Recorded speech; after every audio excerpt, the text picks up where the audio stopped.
So I'll start with this. A couple of years ago, an event planner called me because I was going to do a speaking event. And she called and she said, I'm really struggling with how to write about you on the little flyer.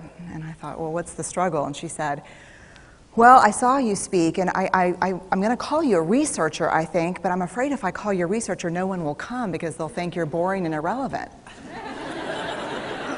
And I was like, okay. And she said, but the thing I liked about your talk is, you're a storyteller, so I think what I'll do is just call you a storyteller. And of course, the academic, insecure part of me was like, you're going to call me a what? And she said, I'm going to call you a storyteller. And I was like, oh, why not Magic Pixie? I was like, let me think about this for a second. And so I tried to call deep on my courage, and I thought, I am a storyteller.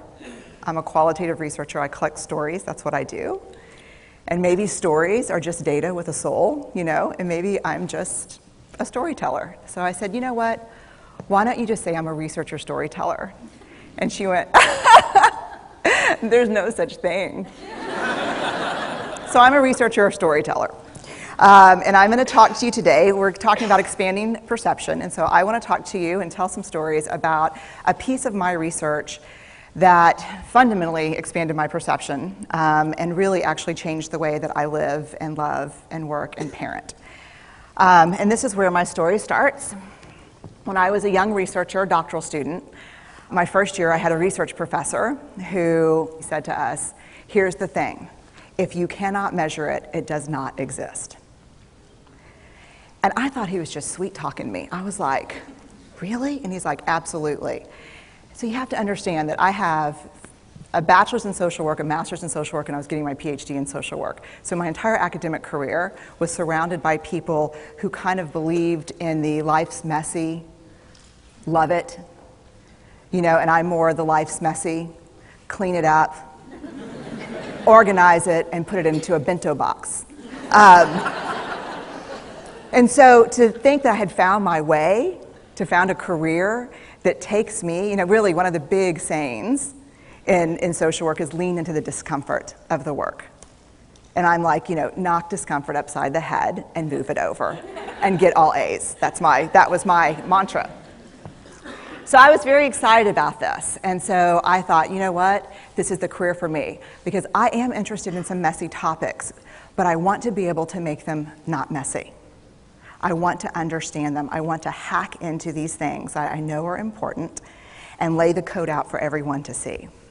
So where I started was with connection, because by the time you're a social worker for 10 years, what you realize is that connection is why we're here.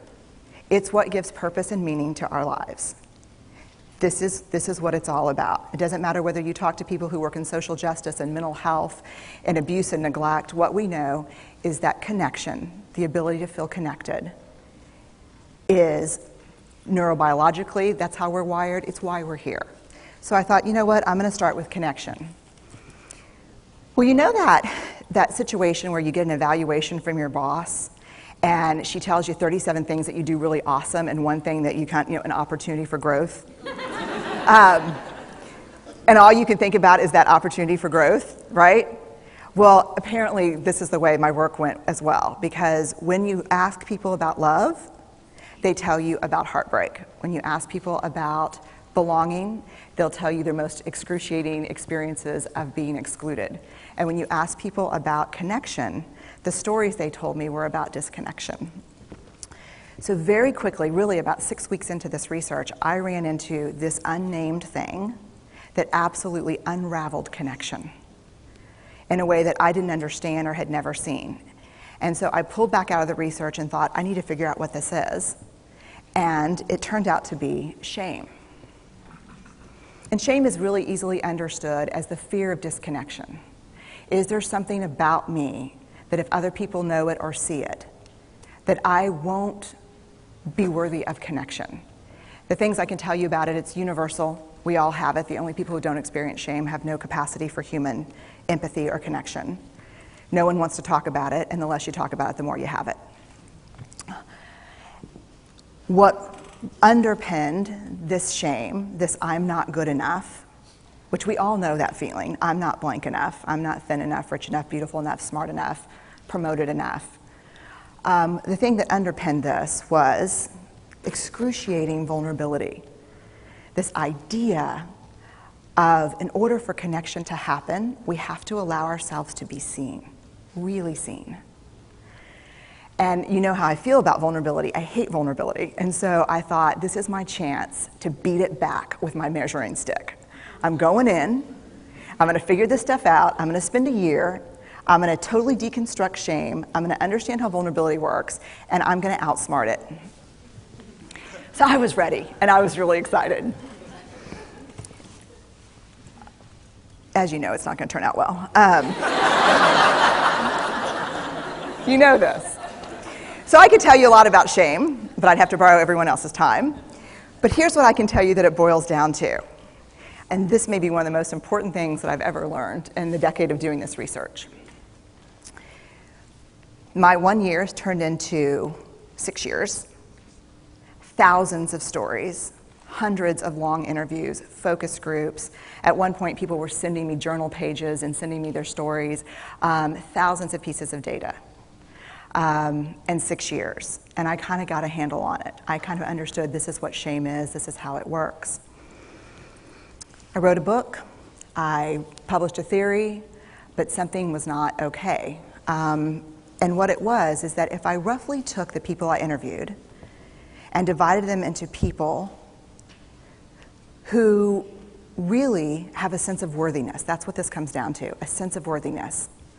They have a strong sense of love and belonging.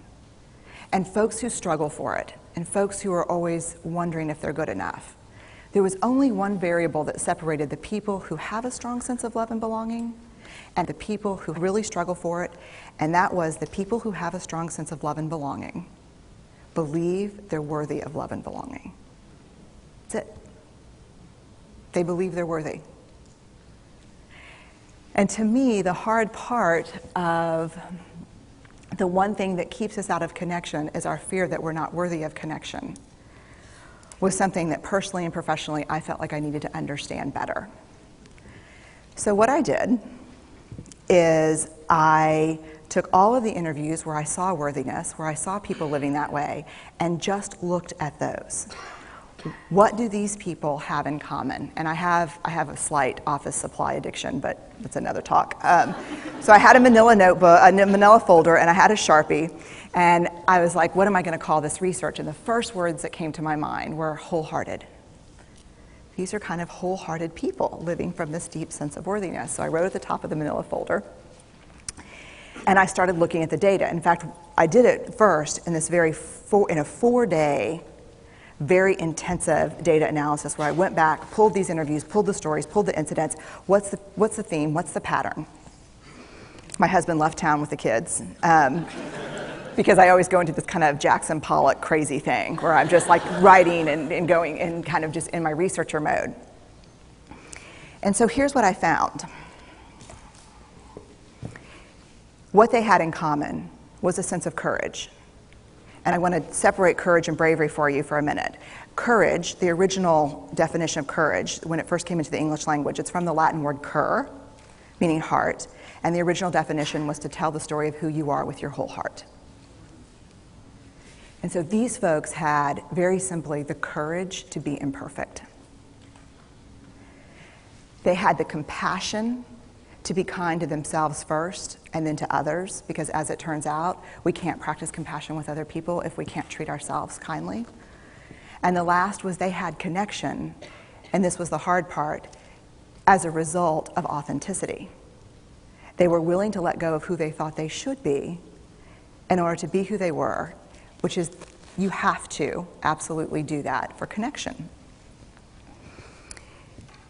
The other thing that they had in common was this. They fully embraced vulnerability. They believed that what made them vulnerable made them beautiful. They didn't talk about vulnerability being comfortable, nor did they really talk about it being excruciating, as I had heard earlier in the shame interviewing. They just talked about it being necessary. They talked about the willingness to say I love you first. The willingness to do something where there are no guarantees. The willingness to breathe through waiting for the doctor to call after your mammogram.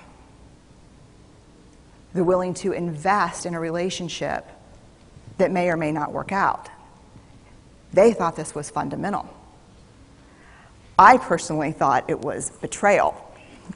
I could not believe I had pledged allegiance to research, where our job, the definition of research is to control and predict, to study phenomenon for the explicit reason to control and predict. And now my mission to control and predict had turned up the answer that the way to live is with vulnerability and to stop controlling and predicting. This led to a little breakdown, which actually looked more like this. And it did. It led to I call it a breakdown, my therapist calls it a spiritual awakening. Spiritual awakening sounds better than breakdown, but I assure you it was a breakdown. And I had to put my data away and go find a therapist. Let me tell you something. You know who you are when you call your friends and say, I think I need to see somebody. Do you have any recommendations? Because about 5 of my friends are like, woo, I wouldn't want to be your therapist. And I was like, what does that mean? And they're like, I'm just saying, don't bring your measuring stick. I was like, okay. So I found a therapist. My first meeting with her, Diana, I brought in my list of the way the wholehearted live. And I sat down, and she said, how are you? And I said, I'm great, I'm okay. And she said, what's going on? And I said, and this is a therapist who sees therapists, because we have to go to those because their BS meters are good. And so I said, here's the thing, I'm struggling. And she said, what's the struggle? And I said, well, I have a vulnerability issue, and I know that vulnerability is kind of the core of shame and fear and our struggle for worthiness, but it appears that it's also the birthplace of joy, of creativity, of belonging, of love, and I think I have a problem, and I need some help. And I said, but here's the thing, no family stuff, no childhood shit, I just need some strategies.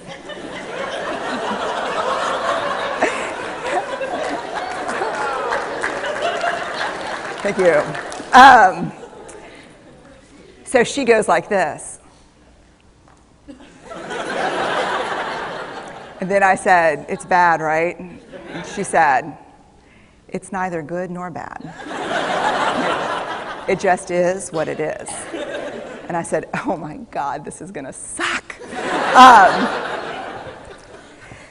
And it did, and it didn't. And it took about a year. And you know how there are people that, like, when they realize that vulnerability and tenderness are important, that they kind of surrender and walk into it? A, that's not me. And B, I don't even hang out with people like that. For me, it was a year-long street fight. It was a slugfest. Vulnerability pushed, I pushed back. I lost the fight, but probably won my life back. And so then I went back into the research and spent the next couple of years really trying to understand what the wholehearted, what the choices they were making, and what are we doing with vulnerability? Why do we struggle with it so much? Am I alone in struggling with vulnerability? No. So this is what I learned. We numb vulnerability. When we're waiting for the call, it was funny, I sent something out on Twitter and on Facebook that says, how would you define vulnerability? What makes you feel vulnerable? And within an hour and a half, I had 150 responses. Because I wanted to know, what's out there. Having to ask my husband for help because I'm sick and we're newly married.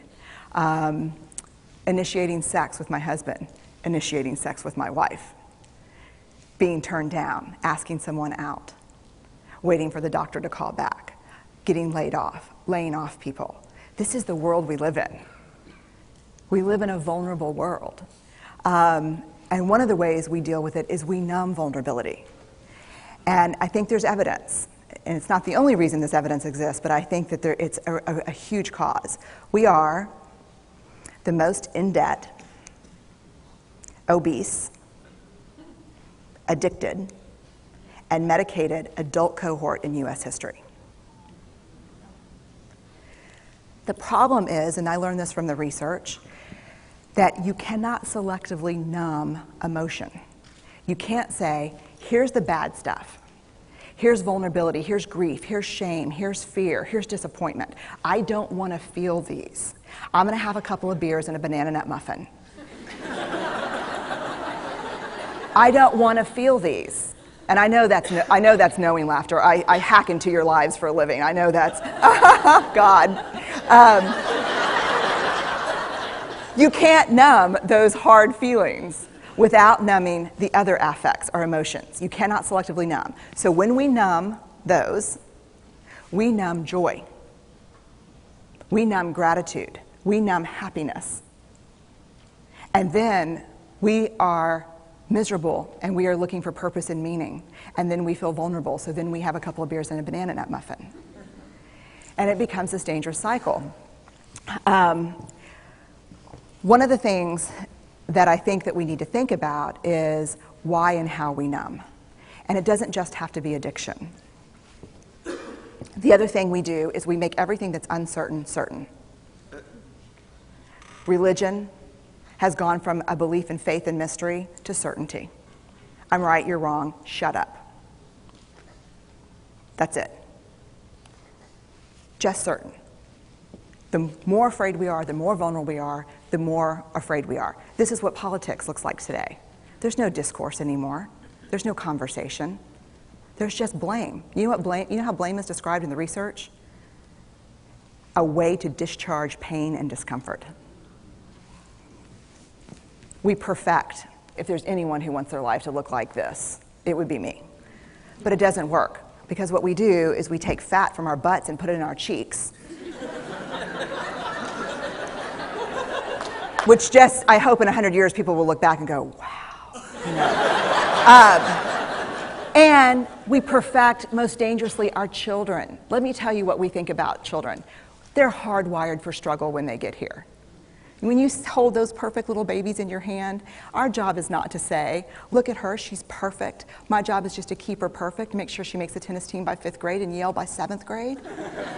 That's not our job. Our job is to look and say, you know what? You're imperfect and you're wired for struggle, but you are worthy of love and belonging. That's our job. Show me a generation of kids raised like that and we'll end the problems I think that we see today. We pretend that what we do doesn't have an effect on people. We do that in our personal lives. We do that corporate, whether it's a bailout, an oil spill, a recall. We pretend like what we're doing doesn't have a huge impact on other people. I would say to companies, this is not our first rodeo, people.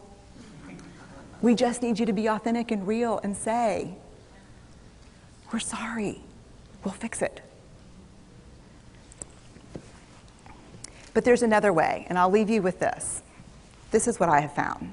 To let ourselves be seen, deeply seen, vulnerably seen. To love with our whole hearts, even though there's no guarantee. And that's really hard, and I can tell you as a parent, that's excruciatingly difficult. To practice gratitude and joy in those moments of kind of terror when we're wondering, can I love you this much? Can I believe in this passionately? Can I be this fierce about this? Just to be able to stop and instead of catastrophizing what might happen, to say, I'm just so grateful. Because to feel this vulnerable means I'm alive. And the last, which I think is probably the most important, is to believe that we're enough. Because when we work from a place, I believe, that says, I'm enough, then we stop screaming and start listening. we're kinder and gentler to the people around us, and we're kinder and gentler to ourselves. That's all I have.